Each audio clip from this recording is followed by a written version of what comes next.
This is a drop of clean water, and this is the ripple effect.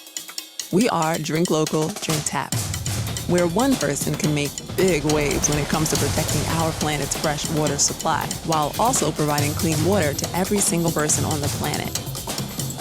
Because we dig clean water. No, really, we actually dig for it. But more on that in a bit. Who exactly is DLDT? Well, we're Clevelanders. And being from the Buckeye State means we've got a Great Lake for our own backyard. Which got us thinking, aren't there some other Great Lakes in Africa? If you took our Great Lakes here in the US and combined them with Africa's Great Lakes, you'd have almost 50% of the world's unfrozen fresh water. There's no new water. What we have is what we got. So we got to take care of it. Our mission? It's simple, and best told in a circular way. First, we educate.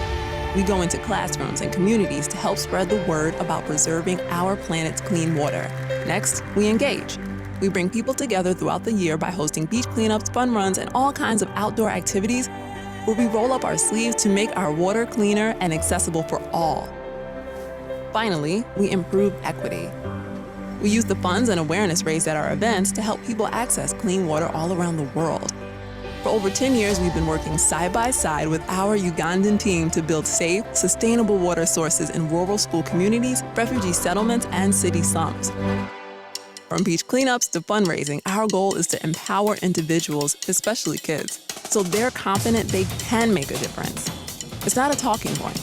Getting everyone involved is our high water mark. And by everyone, we mean everyone. In Uganda, local Ugandans are building our projects, not imported volunteers. Because we know the key to sustainable development is working hand in hand with communities on the ground to get water in the ground. That's one of the many reasons DLDT is so successful when managing these projects, whereas 80% of water and sanitation projects fail within the first 2 years. Drink Local, Drink Tap has a 100% success rate. That's right, 0 DLDT projects have failed. Basically, we take the time to slow down, listen, and grow. We tap into real local human connections and skills to truly change the tide on clean water access. We're so committed to this because over half of the hospital beds in the world are filled because people don't have access to healthy drinking water or proper sanitation. It takes hours for someone to walk to get water. Also, bathing rooms for women in the developing world are very rare, and the addition of one as a safe space can be life-changing. Safe water should never be a privilege. Safe water is a basic human right. So how do you get involved? Easy. You can volunteer, educate, or donate. Did you know just $30 guarantees one Ugandan safe water? For life. Now is the time to be the drop. Together, we can start a ripple effect, which becomes a great wave. Get educated, get engaged, and improve water equity. Are you ready to dig clean water? Be the drop. All right. Hi, everybody. Good morning. Thank you for joining us today. For those of you who I've not met, my name is Jane Griffin, and I'm the current board chair at DLDT. Just a bit of housekeeping to kick us off. Many of you have been obviously using Zoom quite a bit, but if not, here are a few helpful tips. Starting with volume, you should have been prompted to join with audio, and if you did, you're all set. Hopefully you heard the great videos we just showed. From there, you should be able to control the volume from whatever device you're using. At any time to connect with our team and other guests, please use the chat box. I've already seen lots of people saying hello where everyone is joining from. It's just at the bottom of your toolbar, you'll see a little square. Joe from DLDT is in the chat box to assist if you have any technical questions there. Hi, Joe, just waved. And you're welcome to keep your camera on or take it off. It's up to you, but we'll ask for obviously your attention throughout the presentation. We ask that you remain muted though throughout the meeting. This will support the best guest experience for all of our attendees. There will be live polling and Q&A at the end of the session, and you are welcome to add your burning questions at any point together with us today, or save them for the end. We'll spend some time recapping 2021 impact and are really excited to share our plans to amplify our work of Drink Local, Drink Tap in 2022. And without further delay, Let's travel over 7,000 miles to Uganda to meet up with Erin and the team on the ground there. Hey everybody. Hey everybody, this is Erin. I'm the Executive Director and Founder of Drink Local, Drink Tap. I'm so happy to talk with all of you. I'm here working on our 100th project in rural Uganda. We're at Buye Primary School in Gomba, Uganda. We have our team back here using our drill, which is called Deep Blue by Hydrate HQ. This is still one of our first wells with this drill. We're very excited to be using it in Gomba. It's used in soft soils. We actually, ironically, use water in the drilling process in these soft soils. It's really fun. I love to get muddy out here. I don't know about these guys, but we've gone about 30 meters. We're going to 65. I'm so excited to open our 100th project here at Buye Primary School this month. And I just want to say a big thank you to everybody who supported our work over the last, 11 years in Uganda, going on 12 in the United States. Thank you so much. Over 1,500 people are going to benefit from this water source. Thank you so much. Webelenyo.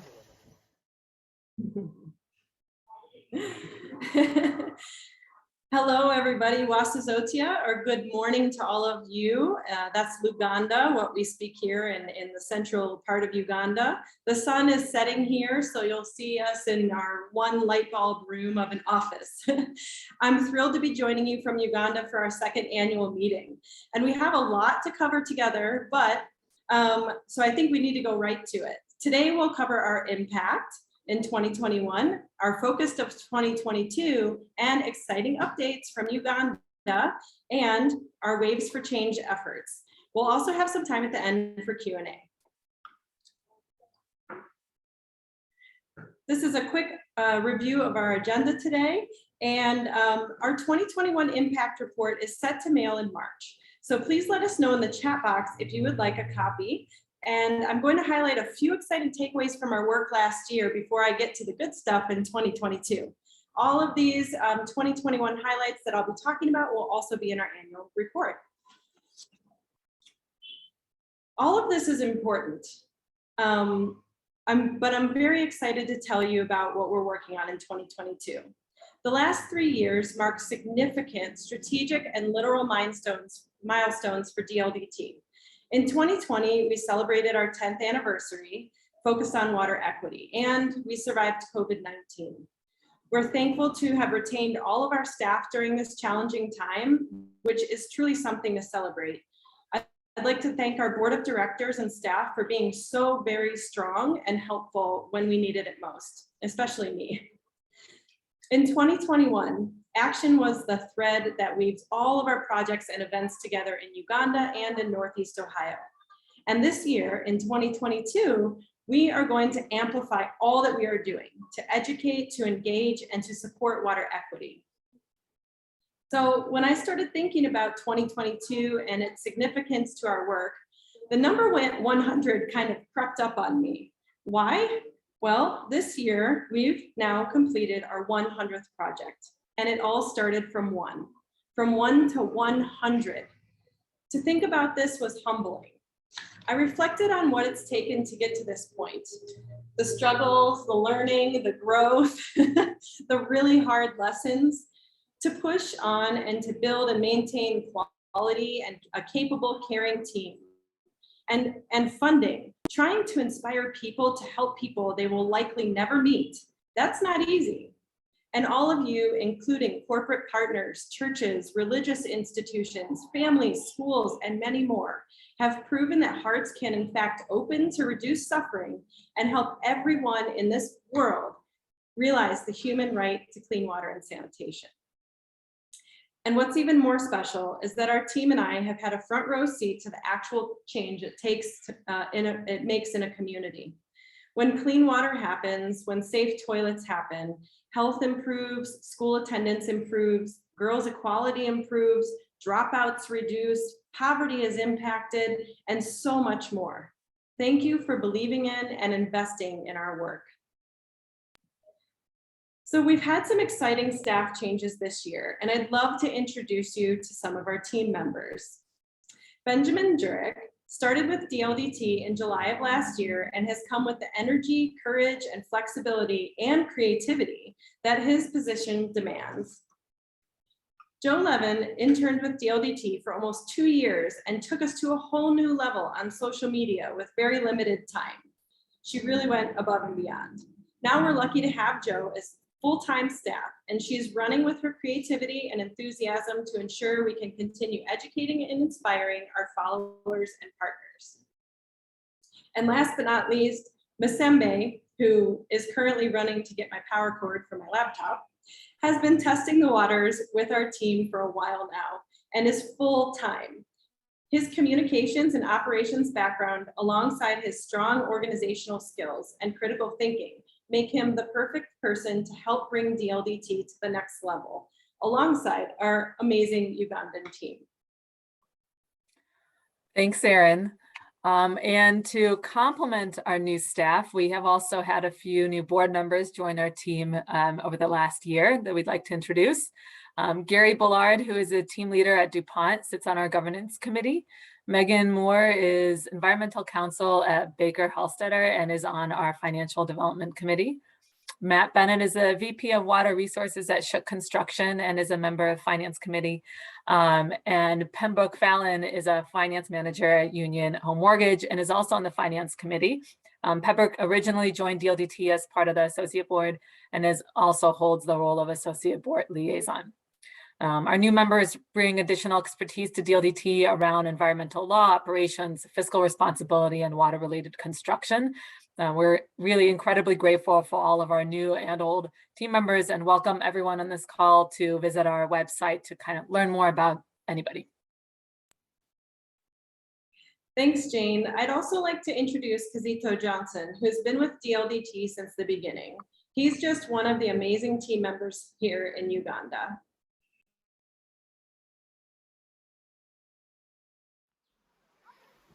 Johnson. Yes. We're here at our 100th project. Yes. I wanted to talk with you just for a moment Yes, please. about, I guess, looking back to our first project, 1 to 100. Yeah. How do you feel? Very excited because little did I know that I will see the 100th project. This is amazing. I know.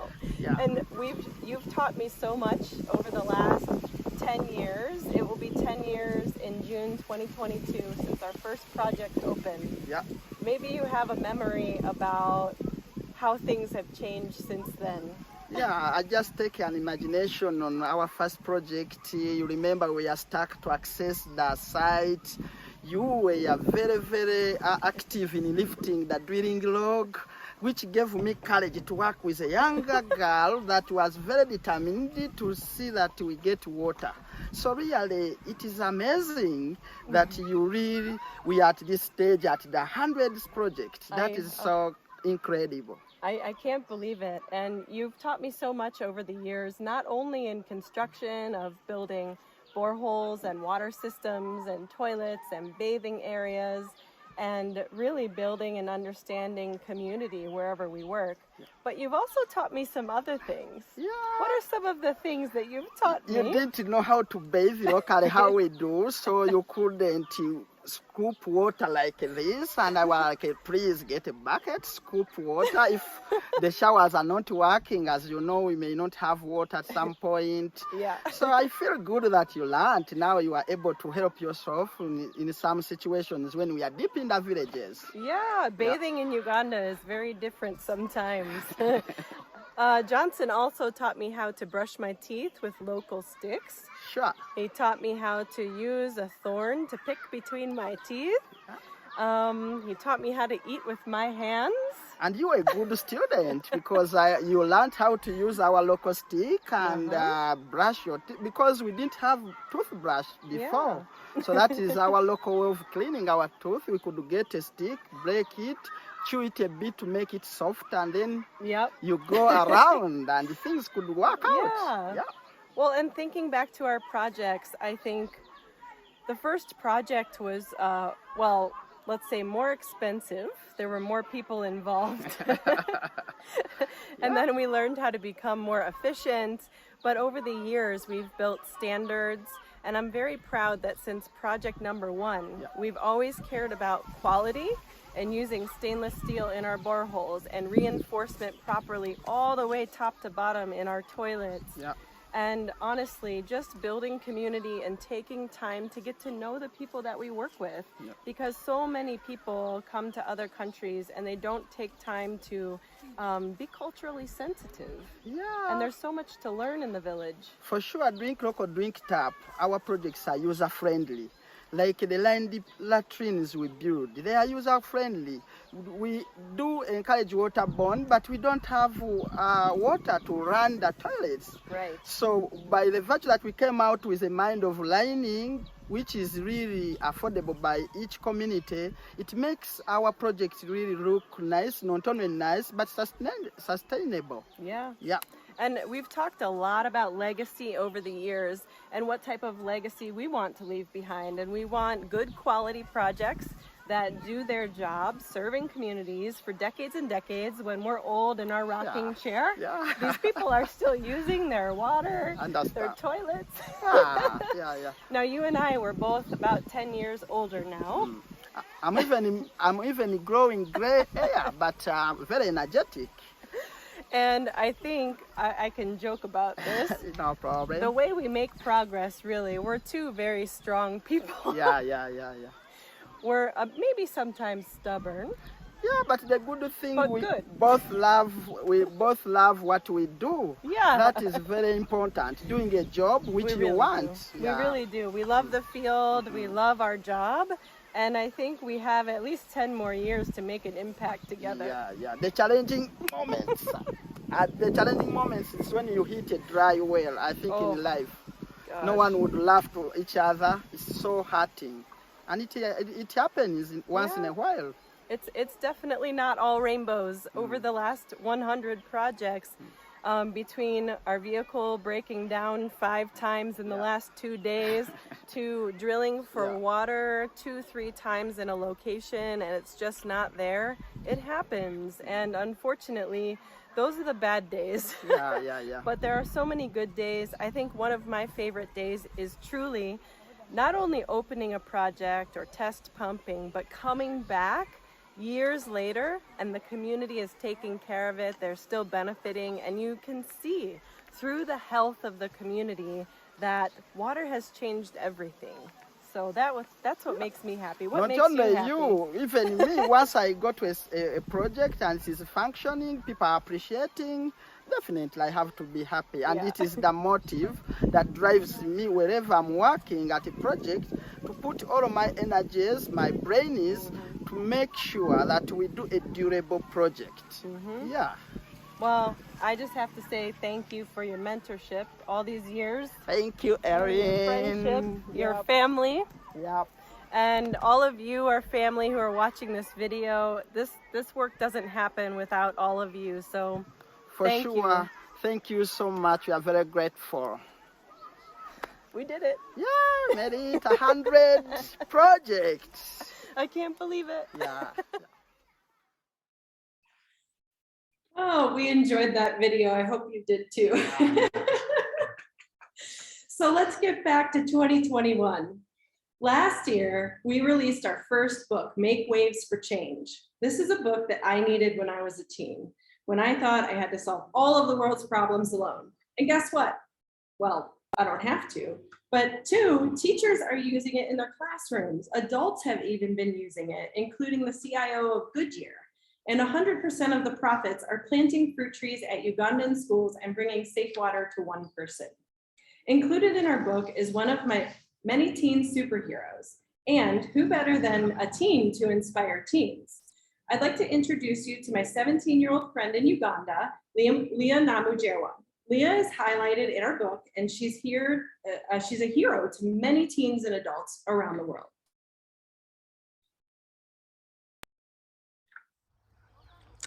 Hello, we have a lovely day here in Entebbe. Who am I with today? Leah Namgar. And I Lisa. And so I heard about this Birthday Trees project a few years ago, I think now. Leah, why did you start this project? I started Birthday Trees project to give back to the dying planet we all call home, and Birthday Trees has given opportunities to so many people out there to give back to the planet through celebrating their birthdays by planting trees. I myself, I decided not to cut cake anymore or to throw any birthday parties, but instead to plant trees on my birthdays, and it kicked off from there 2019 when I was turning 15, and it became a custom, and it should be a custom to everyone out there, and a tradition. And how did you get involved in the Birthday Trees project? I was inspired by Leah Namgera. The very first time she came to me, she talked to me about the birthday trees and the climate crisis, which inspired me to continue growing trees with her. So I did everything possible to be in this team. That's wonderful. What types of trees are you planting? I plant indigenous trees. There is the Muvule, Musizi, and Musambia. I don't know them in English. That's okay. How many trees have you planted so far? Planting these 100 trees is going to mark my 10,000 trees since I started.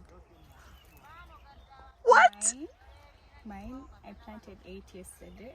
And planting this 100, I'm going to make 108. That's incredible. How many people normally join you, or how do you get the word out to have people inspired to do this? I get that out there through my social media platforms and through engaging with my friends. I normally do the tree planting with my friends. So, yes. That's wonderful. And I'm so excited here today to be planting 100 trees with all of you for our celebration of our 100th project at Drink Local, Drink Tap. I couldn't think of a better way to celebrate.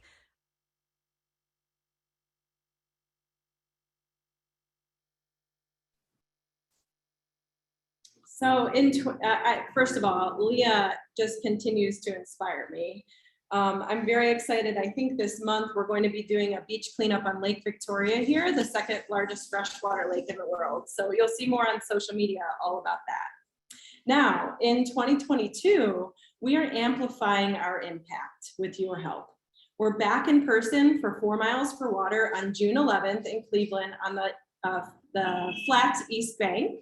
We're launching professional development programming for teachers in Northeast Ohio and beyond, and to support them in teaching our STEM curriculum and project-based learning curriculum.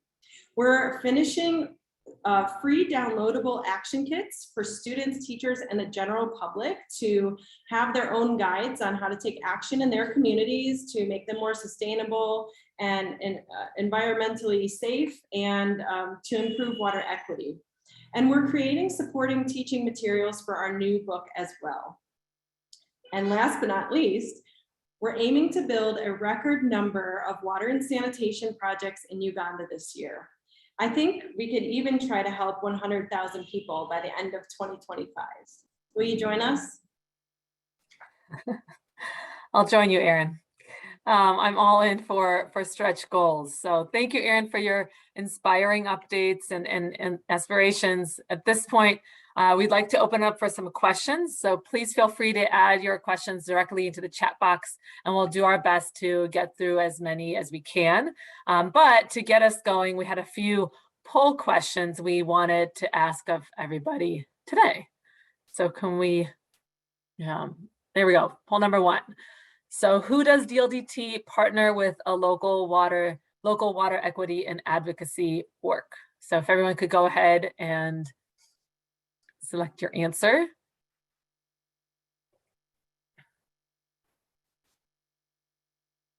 I always feel like at these moments I need to have some Jeopardy music playing in the background. So don't judge me if I start singing along at some point.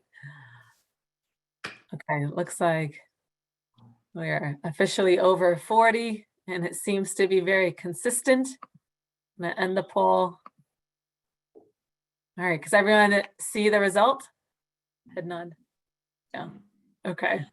That's great. That's great. The correct answer is C, right? Am I seeing this correctly? Correct. The third answer. Yeah, the third answer. This has been a really fun cohort to be a part of. In 2018, I was honored to be invited to participate in this newly forming water equity task force with several US cities, and it was under the US Water Alliance. And for 2 years, we met in each other's cities to learn from each other and talk about water equity, and to also create water equity roadmaps for all of our cities. So Atlanta, Buffalo, a ton of different Midwestern cities. And water inequity is rampant. It's rampant not only here in Uganda, but worldwide. And there's not an easy cookie cutter solution to fix it overnight. So after 2 years, we concluded our roadmap for Greater Cleveland and decided to expand the team and rename the collaborative effort. And you can see the roadmap and website by visiting cleanwaterequity.com. Thanks, Erin. Next question. All right, poll number 2. This is a good one. So how do you personally plan to participate in 4 Miles for Water this year? You'll be there live with us, as Erin mentioned, on June 11th in the Flats East Bank. They'll do the 10-day virtual challenge, which has been really successful over the last couple of years. Help us find sponsorship or sponsor the program, or all of the above, which is my favorite answer. Let's see. So I get the pleasure of, on my side, see the polls results coming in. And it looks like we're going to be in a tie here, close to a tie. Okay, I'm going to end the poll. Share the results. All right, so it looks like lots of people. This is very exciting to see how many people are saying they'll try to join us in multiple ways. Erin, anything you want to share? Yeah, this is 4 Miles Water. This is great. It's definitely an event that I get really excited about way too early. You might not know that 4 miles is the average distance that someone walks to get water every day in the world. And since we started this event in 2014, we've raised over $600,000 for our clean water work. So I'm very excited to be back in person. Obviously, doing this type of event virtual is pretty challenging.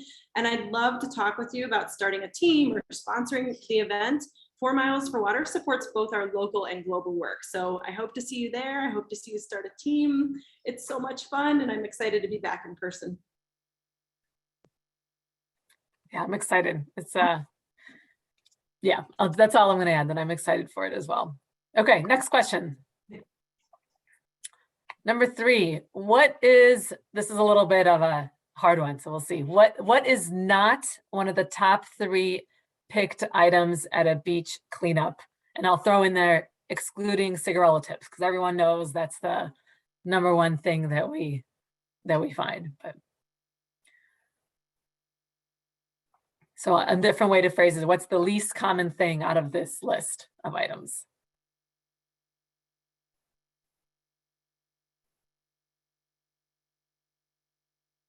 People are hesitating a little bit more. Yeah, we didn't give an all above option this time. Nothing obvious, so no wrong answer. All right. Share the results. They're pretty good, actually. This is surprising. Mm-hmm. Anything you want to throw in here, Erin? Oh yeah, sorry. Sorry for that. I when I look at these numbers, I'm confident that we can decrease them because we have to. Bottle caps are really just bottles without the bottles. So that's over 3,000 pieces that our volunteers counted at one single beach in Cleveland, Ohio in 2021 during our cleanups. So reducing our purchasing of single-use plastic is the #1 way to stop pollution on our beaches. And I'd love to hear more about what you've shifted away from or stopped buying in the chat box. Any single-use item that you've started to shift your habits with. And really, I'm saying that to inspire each other, right? This progress doesn't happen in a silo. So we have to inspire each other to change our habits. or if you're on social media, you can use the hashtag Waves for Change, and we might reshare your inspiring sustainable actions. But let's all try to do a little something, because this is a lot of trash that we're finding in the waterways. Yeah. All right, let's do one more poll. All right, so hopefully this is an easy one too. How many water and sanitation projects in developing countries fail permanently in the first 2 years? If you joined us early, you would have caught the answer of this in the opening video.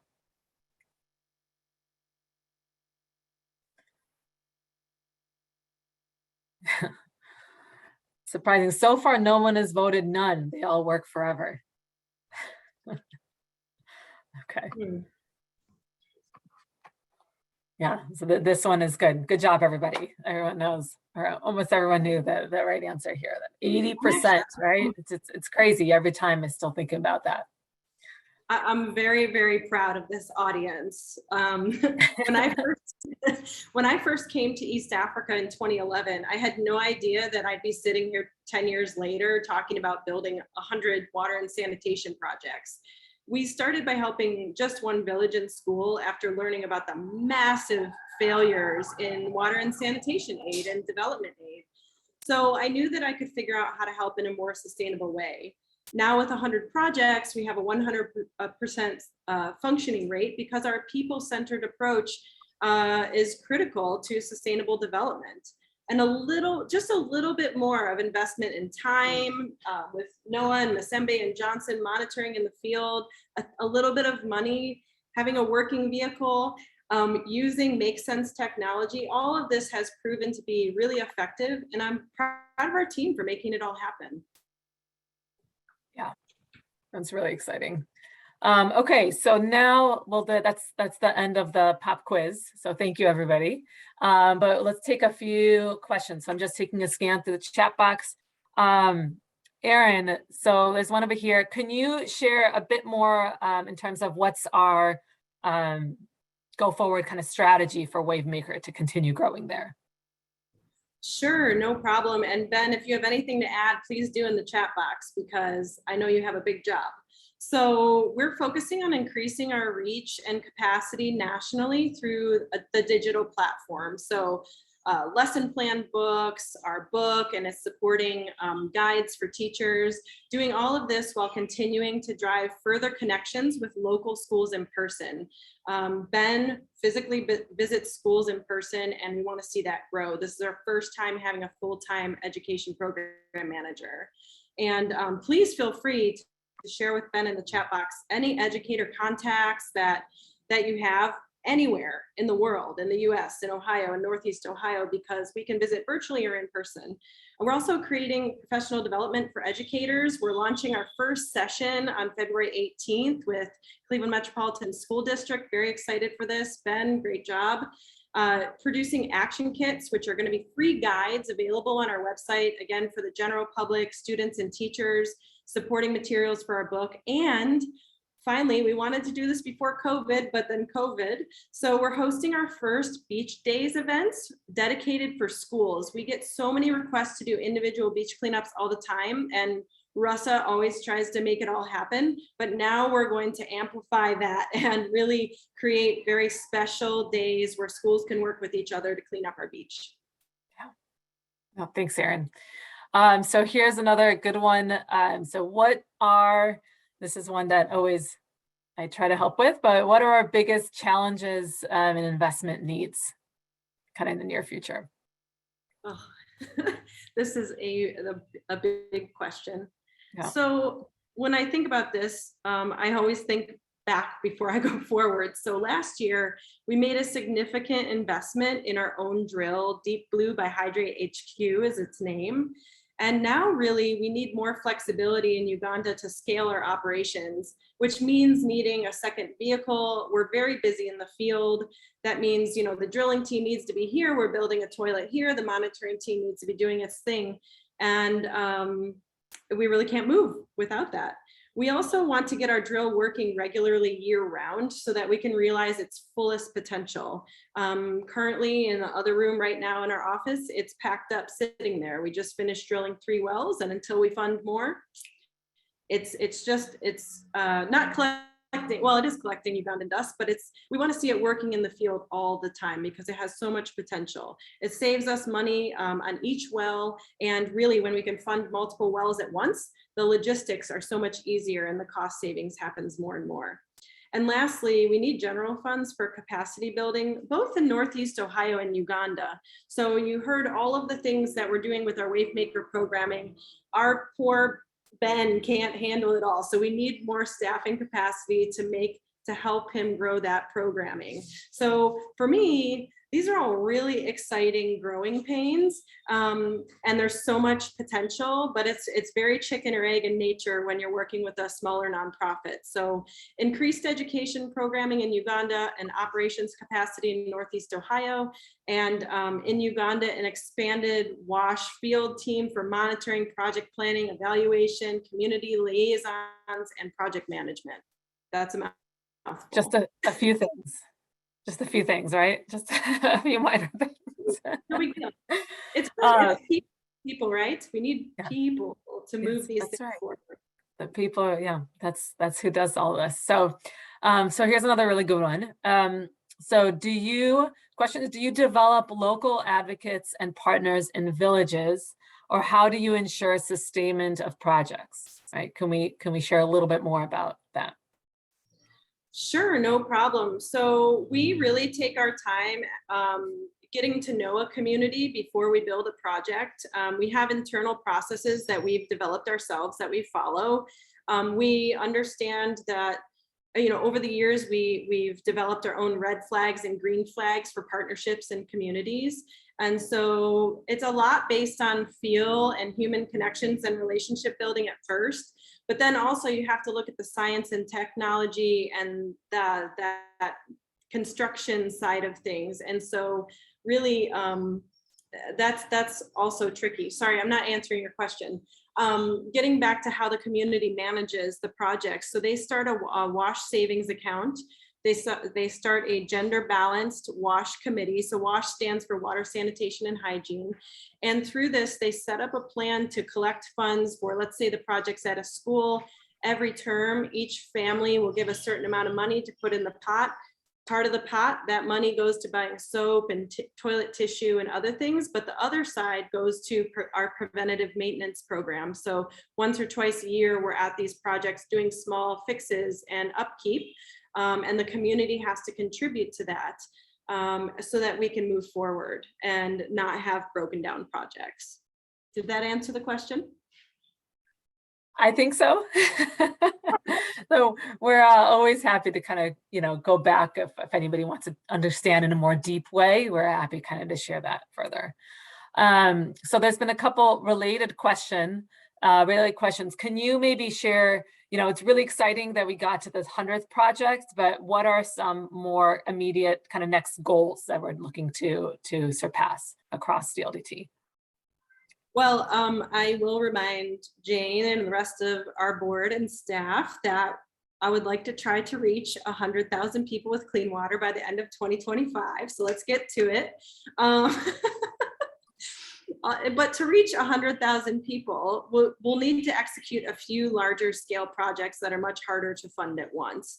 And so it's going to be a balance between keeping our drill working in the field, but also building some of these larger, maybe 200,000 liter rainwater harvesting projects for a school of 10,000 students. We just visited the largest secondary schools, high school in East Africa, which has 10,000 students at it. So they have 12 senior ones, 12 senior twos. These are like freshmen, junior, sophomore, all of that. They have 12 streams. So technically like 12 high schools within a school. So big stuff here. We also need to continue funding wells, obviously, which serve 600 to 1,500 people in rural Uganda at once. And this means probably 12 to 24 wells a year comfortably with our drill. And last but not least, we need to expand our transportation options for field work. It's a real pain point right now. While I've been here on this trip, our truck broke down 6 times and I had to go rush and figure out how to get another car. So we're feeling that pain right now, which is why it's real fresh and I'm talking about it. Yeah. I think the last point I want to make is just a few strategic hires to create the environment needed for this vision to be achieved. A little more expertise on the teams, so the expertise can even be split in 2 directions as we have these different works going on. Yeah. Thanks for that. And then, so let's do one more question. I know we haven't gotten to all of them, so, you know, we'll do our best to follow up afterwards. But in terms of kind of reflecting on this past couple of years, what would you say has been the most challenging thing to navigate through a DLDT growth perspective during the global pandemic, you know, here and in Uganda? Well, I'm a very open person, and I will say that it was challenging for me as an executive director to keep a positive mindset and to make sure that our teams were supported and we weren't laying people off or reducing hours. That was really hard. And some of our funders did kind of go quiet and disappear, and that was painful. So I'm very, very thankful for the fact that we did not have to lay anyone off, that we were able to continue our work, that our team here in Uganda said, look, okay, we can't be running around the field building projects right now because of local mandates, but we can be sending emergency soap and instructions on how to build hand washing facilities and doing other things. So out of the pain came some innovation and things that we're even continuing to do today. So though it was a painful time, I'm not sure if I'm answering the question, we are definitely on our way out of it. So I think mostly have gratitude for both of our teams on both continents. Thanks for the support, because it wasn't an easy time for any of us. Yeah. And I hope Well, that we see it moving forward. Yeah, no, and I just, you know, I want to recognize Erin, right? You've been kind of driving this organization from the center, and to be able to manage what's going on in the US and the differences between how everything's been impacting Uganda has been, you know, really impressive, and we're all kind of thankful for that. So thank you. Okay, team, so we are getting close to time here, and want to again recognize we had some other good questions and some requests for sharing videos and things, and we'll definitely follow up afterwards with some additional information, or please reach out. We're happy to talk in more detail about any of these topics. And, you know, I wanted just to thank again everybody for coming. You'll receive our annual report via email later this month. If you'd like the fancy paper copy, let us know. On behalf of myself and our board of directors and Erin, I invite you all to connect with us in person over coffee or Zoom like this to discuss more ways of getting involved. And we hope to see you in our next big event, 4 Miles for Water, June 11th. And then I lied earlier when I said we're done with polls. I do have one more poll question. So if we could launch that. So this is, you know, we have to ask this, so don't be upset with us. But how will you amplify your involvement with DLDT in this coming year? Jane, I'm going to whisper to you publicly. Can I introduce Musembe and just point him out right at the poll? He came back. Yeah, and with the power cord? Yeah.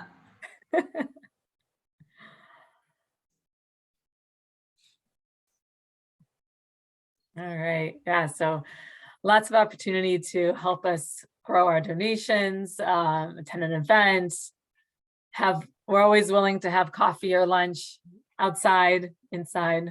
Hopefully it's going to be warmer soon. Yeah, I'm really looking forward to catching up with everybody when I return. And I did just want to One, thank you for answering the poll about how you're going to amplify your impact. Please take it seriously for coffee on Zoom, in person, whatever.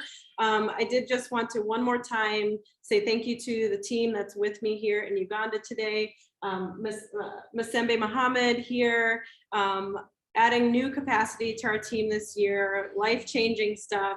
Basaja Noah, Kizito Johnson, really couldn't do it without this team, and there are others who couldn't make it. Please stay for just one more minute. Joe made a special video for all of you as you enter into your Friday, and good night from us in Uganda. Thanks, everybody.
Bye, Thanks, everybody. everyone, Good for joining. night.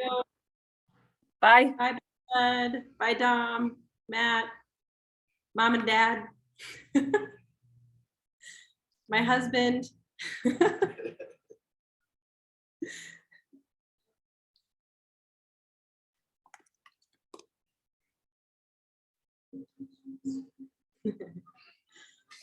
I saw requests in the chat for Be the Drop, for the recording, for other things. Dane, thanks for coming.